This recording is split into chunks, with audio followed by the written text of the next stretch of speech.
Gente, boa tarde, tudo bem com vocês? Como a gente conversou nos ao vivos, né?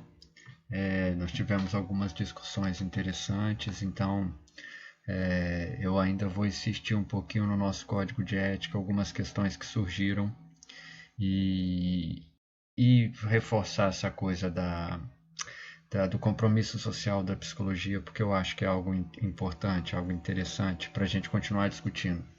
Então eu vou passar uma forma um pouco mais rápido hoje na questão do código, alguns pontos que eu acho que são fundamentais. Vou falar também de algumas coisas que eu coloquei aqui também na pasta AVA de vocês. Não se preocupem com o tanto de coisa para ler, na verdade eu só quero que vocês leiam o texto da Bock, da Ana Bock, sobre o compromisso social da psicologia, tá bom? Então, as questões que eu acho mais importantes do código, né, as coisas que eu acho que tem que frisar. Já no artigo 1º, isso que eu acho que é super importante, essa dimensão que a gente só deve se posicionar ou mesmo só deve exercer nossa prática naquilo que a gente esteja capacitado tecnicamente. Isso é importantíssimo, tá? Importantíssimo. Isso é uma salvaguarda para o nosso trabalho e, ao mesmo tempo, quer evitar que a gente fique dando opinião, né? A gente só deve atuar naquilo que a gente tem competência técnica, né? Isso, então, tem uma dupla função, a meu ver. Ok? Já no segundo artigo, né, tem um ponto que é fundamental e que é muito atual, que é justamente o primeiro ponto, né, a letra A, é justamente que a gente não pode ser conivente com e mesmo praticar nenhuma ação violenta ou que violente os preceitos básicos dos direitos humanos e os preceitos éticos desse código. Questão básica. Logo, a gente não pode, em nossa prática, induzir convicções religiosas, morais, orientação sexual, opinião religiosa, opinião ideológica. Isso é um ponto fundamental no momento que a gente está vivendo, né? Então, ao vivo, eu pretendo retomar esse ponto que a gente já discutiu ao vivo à noite, por exemplo, né? A diferença de uma psicologia cristã, por exemplo, de um psicólogo que tem a sua religiosidade, né? Que tem a sua espiritualidade, é diferente, né? Isso é diferente. Então eu quero que isso fique claro para vocês, tá? É diferente uma linha dentro da psicologia que tenta passar a ideia de uma psicologia cristã, atrelando a psicologia a uma crença religiosa cristã. Então, assim, não é só uma crença religiosa, também tem aí uma escolha de uma crença religiosa. Então, isso fere o nosso código de ética. Isso é totalmente diferente de um psicólogo que exerce sua prática e que, na vida espiritual dele, ele tem uma religiosidade. Mas esse psicólogo tem que saber os lugares que ele ocupa, né? Isso é fundamental e isso eu acho que vale. Estou colocando aqui para vocês, eu acho que vocês têm que se perguntar isso, e isso foi dito ao vivo também, de manhã, e isso é algo que eu pretendo também trazer essa semana no ao vivo. Essa diferenciação entre uma psicologia que tenta, né, sempre aparecer, e eu acho que vocês vão debater com ela cada vez mais, uma psicologia que defende esse atrelamento ao cristianismo de uma prática individual fora da esfera da psicologia, em que cada um tem a sua espiritualidade, tem a sua religiosidade. Vocês têm que entender essa diferença. Ok? Opa, passei 2. E aqui, já no quarto artigo, né, tem a questão do valor do serviço de psicologia, né? Para isso eu vou colocar no AVA de vocês, não coloquei ainda. Tá aqui, ó, a gente tem a tabela, tá? A tabela de honorários, tá? Que é uma média, limite inferior, limite superior e a média de todas as práticas da psicologia, tá? Isso é uma média nacional. Isso aqui dá para a gente, de alguma maneira, ter uma noção dos valores dos nossos serviços enquanto psicólogos, tá? E aqui é importante, então vai estar no AVA de vocês, e aqui é bom retomar aqui que tem sempre essa dimensão que o psicólogo ele sempre deve promover a justa retribuição, né, entre os serviços prestados e as condições do usuário desse serviço. Quando eu leio isso, eu entendo que existe uma possibilidade de negociação. A gente não precisa seguir essa tabela fixa, né? Assim como se fosse uma tábua da verdade. A gente é ético, a gente tem o uso da razão, a gente consegue pensar essa justa retribuição. O que a gente não pode fazer é transformar esse valor num motivo de propaganda. Que eu também coloquei esse slide aqui, que eu acho que é um ponto fundamental e que muita gente faz, por exemplo, no molde daquele atendimento social a R$30, né, que eu critico bastante. O importante na questão do valor é que isso tem que ser dito antes do início do tratamento. E se você tem um paciente que você vai cobrar a tabela e outro que você vai cobrar menos, você não pode fazer tratamentos diferentes, só porque um está pagando menos e o outro está pagando a tabela. Quem escolheu, quem fez essa justa retribuição, quem escolheu fazer um serviço, aceitou que a pessoa pagasse menos, foi você. Então não tem sentido, fere o código de ética, você prejudicar a pessoa por estar pagando menos. Ok? Isso é um ponto super importante também. Estou repetindo aqui para vocês, porque eu acho que os psicólogos patinam muito nessa questão.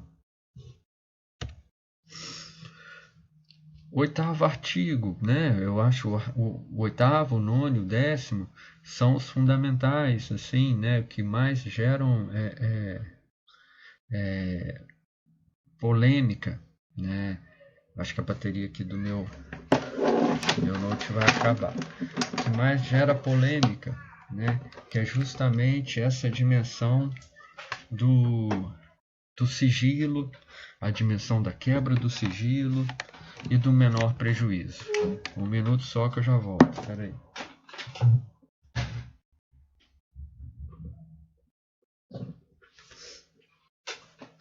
Voltei. Então, primeiro ponto que eu falei para vocês estão nos seus consultórios ou mesmo na prática clínica, vocês sempre têm que ter, você está atendendo uma pessoa que é menor de idade, você sempre tem que ter um termo de autorização desse atendimento, coisa simples, mas que muita gente não tem, tá? Se equivoca nesse ponto. O artigo 9º, sempre respeitar o sigilo profissional, mesmo se vocês forem a juízo, vocês podem sempre usar o sigilo profissional, tá? Isso é uma prerrogativa da nossa prática, né? E aí a questão também do sigilo, quando vai escrever num prontuário, vai escrever num documento, tem que ter cuidado com isso, tem que se atentar ao que escreve. É sempre essa linha tênue entre o que escreve no sentido de transmitir a informação e ao mesmo tempo proteger o paciente, porque você não sabe quem vai ler essa informação, qual vai ser o destino dessa informação. E no artigo 10º, que é justamente essa quebra do sigilo baseado no menor prejuízo, que é algo extremamente importante e ético, né? Afinal, o que é o menor prejuízo? É quando você entende que, se a criança te conta algo, por exemplo, uma criança, você entende que é melhor você quebrar o sigilo e, às vezes, romper um laço familiar quando você vai trazer o fato, do que a criança correr um risco de vida, por exemplo.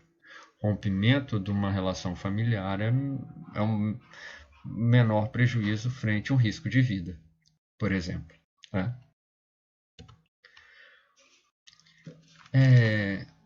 12º artigo. Nos documentos que embasam atividades em equipe multiprofissional, o psicólogo registrará apenas informações necessárias para o cumprimento do objetivo do trabalho.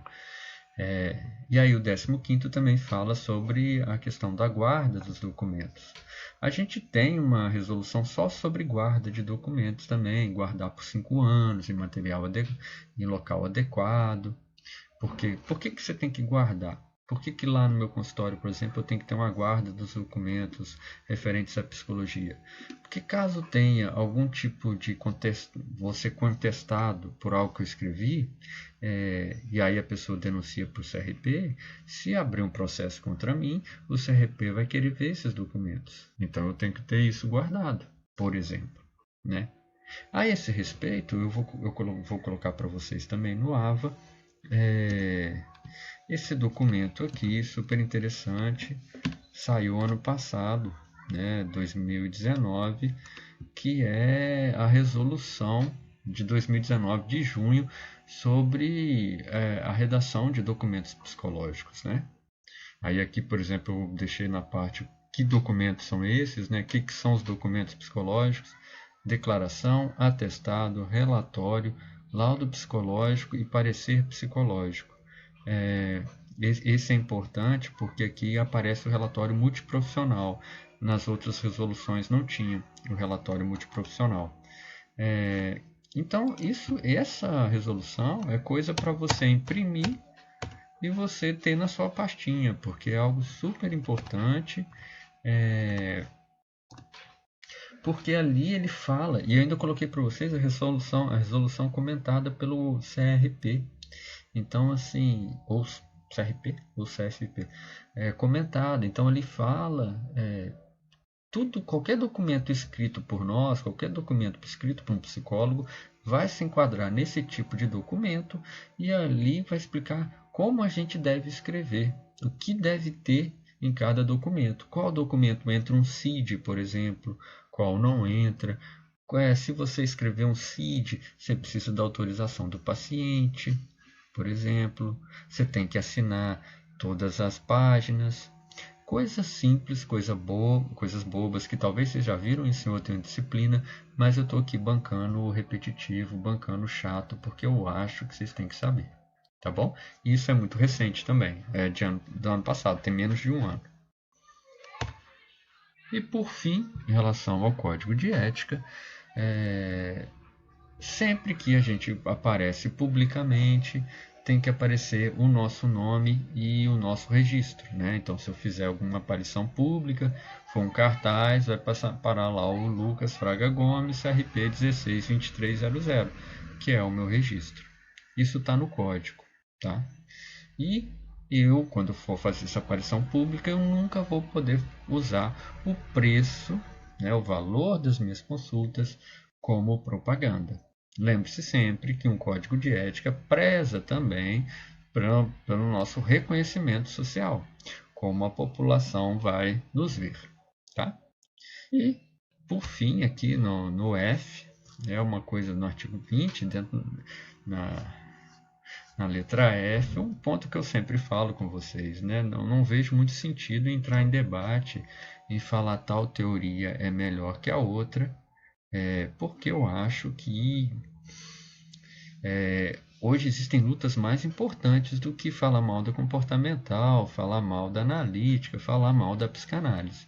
Hoje eu entendo até que a pluralidade, para quem está graduando, é muito mais interessante no sentido do pensamento, a questão da gente conseguir pensar a diversidade. Entrar nessa de brigar só nos enfraquece enquanto categoria. E, além de ser antiético, eu não posso promover minha prática analítica falando mal da comportamental e vice-versa. Ok? Isso fere o nosso código. Então aqui eu trouxe para vocês rapidamente, deixa eu ver, nem sei quanto tempo eu falei, mas assim, rapidamente eu falei aqui para vocês alguns pontos retomando do código, tá? Porque eu também achei importante e porque tiveram esses assuntos no ao vivo, os ao vivo têm sido bem interessantes, então eu resolvi retomar, tá bom? Essa latina é minha cachorra, a nossa cachorra Mini. E aí, uma das questões que surgiram, que foram muito interessantes, é essa história da responsabilidade da psicologia. Que, como a gente estudou, isso aparece a partir do terceiro código, né? Que justamente vem com essa dimensão da redemocratização do país. né? E aí, quando no terceiro código começa a se pensar o que seria uma psicologia efetivamente brasileira, surge essa questão da responsabilidade social da psicologia. E aí uma das questões surge, mas Lucas, isso não é certo cerceamento ideológico quando isso aparece no código? Isso não tange as diversidades da psicologia? Não, não acho. Eu acho que foi fundamental essa marca, porque dá um norte orientador da nossa prática, dá uma cara para a psicologia. A psicologia só conseguiu uma cara, só conseguiu ser respeitada a partir dela quando ela assumiu isso, o papel da responsabilidade social.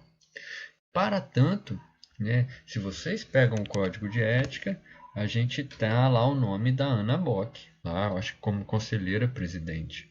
Então, ela é uma das autoras mais importantes, assim, se não for a mais importante, tanto no campo da psicologia social, como uma das defensoras da responsabilidade social. Então, tem o traço dela nesse código. A gente sempre fala de uma perspectiva, quando a gente fala, a gente está falando de nós mesmos também, que a gente acredita. E ela, a meu ver, foi muito feliz quando, dentro de todos, elas colocaram isso no código, tá? Então eu coloquei esse texto para vocês, né? Eu contei, por exemplo, a minha história no SUAS, na assistência social, quando eu fui funcionário público, e eu exemplifiquei na prática a importância da responsabilidade social da psicologia. E quando você tem um profissional que não tem noção disso, ele vai fazer as práticas, por exemplo, que a Bock está criticando aqui nesse texto. É um texto de 99, mas eu acho extremamente atual. Espero que vocês leiam para a gente poder discuti-lo. Aqui tem alguns trechos que eu vou ler, tá bom? Isso já é a Bock falando. A década de 80 trouxe novos desafios aos psicólogos. A pequena, mas significativa abertura do mercado de trabalho no serviço público de saúde colocou aos psicólogos e suas entidades desafios muito grandes. Era preciso reinventar uma psicologia que permitisse contribuir e responder às necessidades daquela população com a qual não estávamos habituados a trabalhar. Estava dada a largada para um período em que os psicólogos iriam se perguntar e refletir sobre a relação de seu trabalho e do próprio fenômeno psicológico com a realidade social. Então, o que a Bock está falando aqui é justamente que na redemocratização e com a criação do SUS, houve uma abertura de campo de trabalho da psicologia, os psicólogos saem das suas práticas privativas para entrar, mesmo que minimamente, no serviço público de saúde, e ao se deparar com o serviço público de saúde, se deparam com outra realidade, com outro público. Tá? E a partir disso eles começam a repensar qual é o papel da psicologia, qual é o papel dessa prática, quais são os efeitos dessa prática. Discutir o compromisso social da psicologia significa, portanto, sermos capazes de avaliar sua inserção como ciência e profissão na sociedade e apontarmos em que direção a psicologia tem caminhado. Essa pergunta é fundamental. Que direção a psicologia tem caminhado? Para a transformação das condições de vida ou para a manutenção? Quando a Bock está perguntando se está para transformações das condições de vida, ela já está afirmando que uma psicologia tem que ser para a transformação das condições de vida, e ao falar isso, ela de certa forma está falando que é uma psicologia enquanto crítica, modelo kantiano mesmo, no sentido que a gente sempre tem que exercer uma crítica nessa realidade, por exemplo, ok? Então, uma prática de uma psicologia sempre tem que transformar as condições de vida. Só que ela fala, isso não estava acontecendo. Tá? Era mais uma prática para manutenção das condições de vida. O que isso quer dizer? Manutenção é quando você, por exemplo, você tem uma prática que justamente você quer adequar as pessoas. Você quer adequar as pessoas ao contexto que elas estão vivendo, sem nenhuma posição crítica, sem nenhum questionamento das questões macro e das questões micro, sabe? Para contribuir para esse debate, pretendo hoje, esse é o texto dela, né, responder a duas questões. Por que hoje se coloca esta exigência para a psicologia, de atuar com compromisso social? Isso é um texto, é uma fala dela, né, que depois transformou em texto.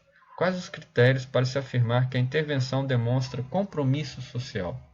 Isso ela tenta responder no texto dela. Não podemos mais nos pensar como profissionais que, em consultórios particulares ou escritórios, oferecemos nossos serviços acreditando que estamos tendo alguma contribuição ou interferência para a melhoria das condições de vida. Sei que não tem sido fácil sair desses lugares, pois estamos nos centros urbanos e precisamos trabalhar. Mas não perceber as limitações sociais de nosso trabalho, ou mesmo, pior ainda, camuflar isso com justificativas de que sofrimento psíquico é igual para todos, ricos e pobres, é alguma coisa que não se pode mais aceitar. Isso me lembra muito o exemplo que eu dei lá da minha prática na assistência social, quando que eu fui conhecer os outros CRAS e estava todos os psicólogos fazendo atendimentos no serviço público da assistência social, como se fossem profissionais da saúde em seus consultórios particulares. É isso que a Ana Bock está falando. Você não pode fazer isso e justificar essa prática falando assim, mas esse um aqui que eu estou atendendo, a melhora dele vai ter consequências na família dele. Pode ter, mas isso é muito pouco. A Bock está falando isso. Você não pode achar que isso você vai contribuir para uma mudança da realidade social. Isso é muito limitado. E aí é uma coisa que ela vai bater. Por exemplo, uma coisa que ela vai afirmar, ela não vai tirar, eu não estou tirando essa dimensão do sofrimento de uma pessoa rica, do sofrimento de uma pessoa abastada. Mas a gente tem que saber que existem condições materiais, de certa forma, né, que fazem sofrer e que o rico, por exemplo, não tá sujeito. Pensamos aqui na pandemia, a gente não pode menosprezar ou igualar o cara que tem que trabalhar, não pode fazer ficar aqui no isolamento, porque ele precisa trabalhar, porque ele R$600 para ele é pouco, né? E aí ele precisa comprar as coisas. Então, assim, é um sofrimento real, de certa forma, que você não pode menosprezar ou tentar igualar como se todos sofrem. Isso não existe, gente, tá? A esse respeito, aliás, para quem aqui está com o estômago forte, a Folha de São Paulo tem um podcast, né, que é o Café da Manhã, que é um que eles fizeram chamado Fome na Pandemia. É fortíssimo, fortíssimo. E aí vocês veem essa dimensão real do sofrimento de quem é pobre no Brasil. Por isso que a gente está falando de uma psicologia brasileira. E de que maneira a psicologia pode alterar ou contribuir para a alteração dessa realidade. Ok? Bem, recordando o nosso trajeto nessa reflexão, estávamos buscando responder por que hoje se coloca a exigência do compromisso social. Apresentamos, então, dados sobre as condições de vida em nosso país e pretendemos aqui concluir este primeiro ponto afirmando que hoje se coloca essa exigência porque as condições de vida de nosso povo estão se deteriorando. Há muita pobreza, muita carência e as situações têm gerado sofrimento psíquico e nós, psicólogos, já não podemos mais estar de costas para essa realidade. Então, o que ela está falando aqui é o texto é de 99, como eu disse para vocês, ela coloca vários dados econômicos e demográficos que mostram a situação de pobreza que encontra o país, né? Tivemos algumas melhoras depois de 1999, mas estamos num retrocesso, né? Já tem algum tempo que a gente está num retrocesso, quase 10 anos, né? Então, com o aumento da pobreza, o aumento do desemprego, a precarização do trabalho, e ela está perguntando quais são as consequências psíquicas desse sofrimento. Desculpa. Essa precarização da vida, quais consequências psíquicas que isso traz de sofrimento? Mas a gente não pode ficar só nessas consequências psíquicas, a gente tem que ter uma prática que também altere essa realidade, altere que a gente de alguma maneira consiga ser uma força que denuncie como essas novas formas de trabalho são produtoras de sofrimento. De que como certas governantes com certas políticas produzem violência ao excluir certas camadas da população. É isso que ela está falando. A gente não pode ficar restrito apenas ao atendimento. Construímos uma psicologia que não precisa fazer qualquer referência ao mundo social e cultural para falar do humano. Né? É quando a gente faz uma psicologia como se fosse solipsista, O sujeito não tem relação com o meio, com o contexto cultural e tal.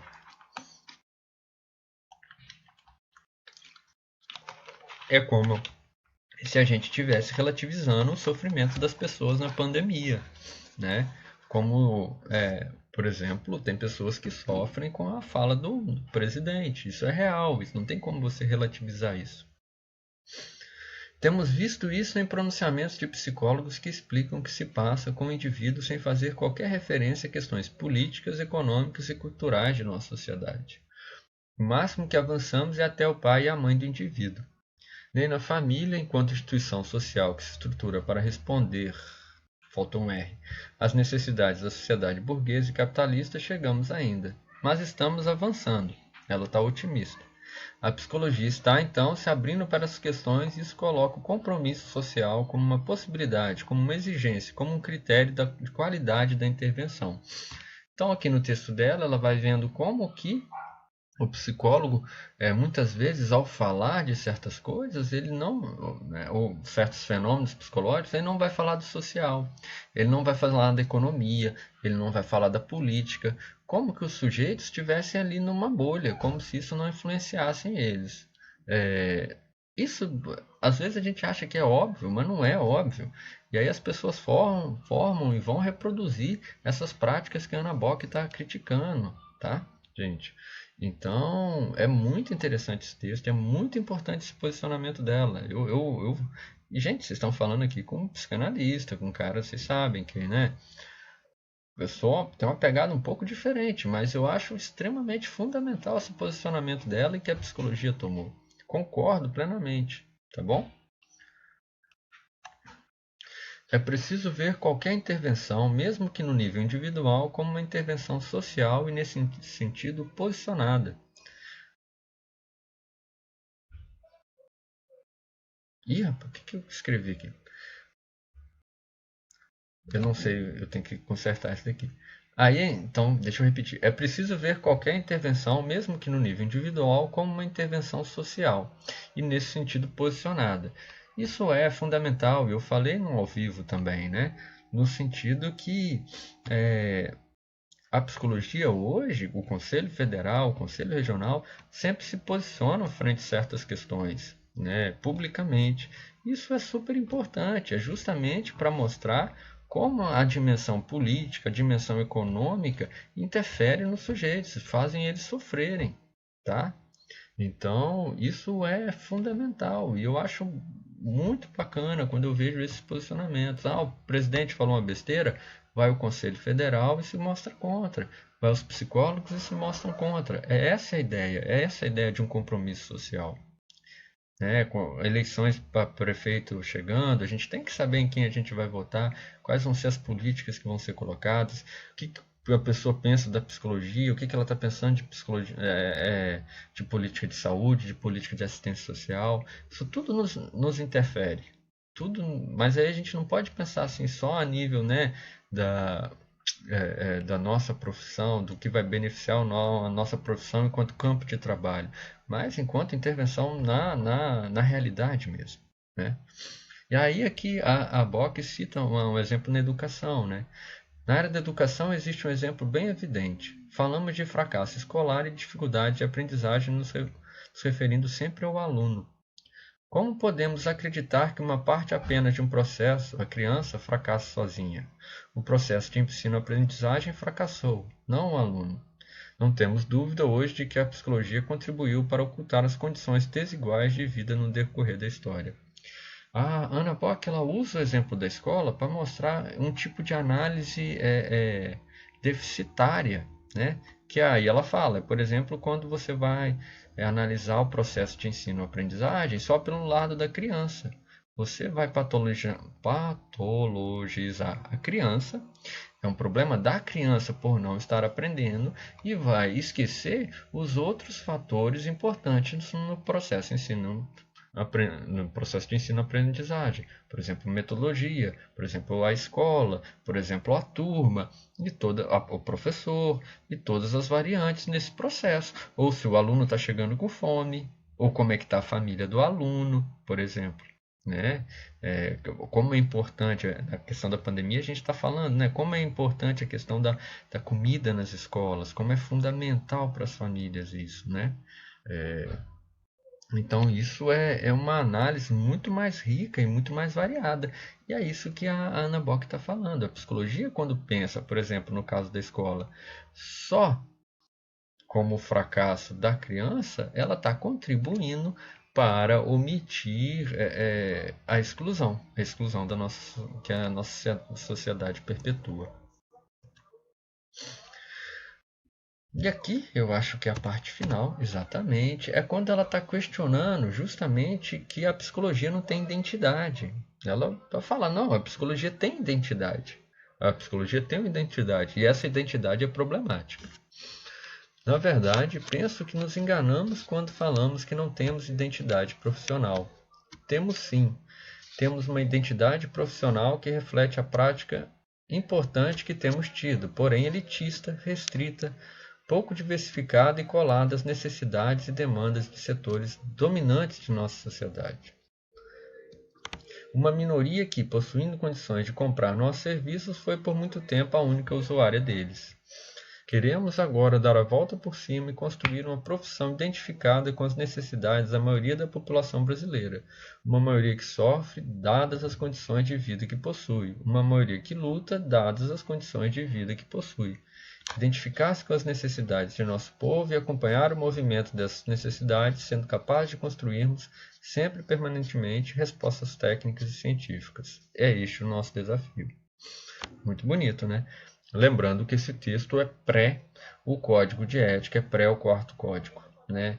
E aí a Ana Bock está justamente propondo que a gente adquira uma identidade diferente que essa que a gente construiu, que é esse psicólogo, né, da prática elitista, restrita a poucos que podem pagar por isso.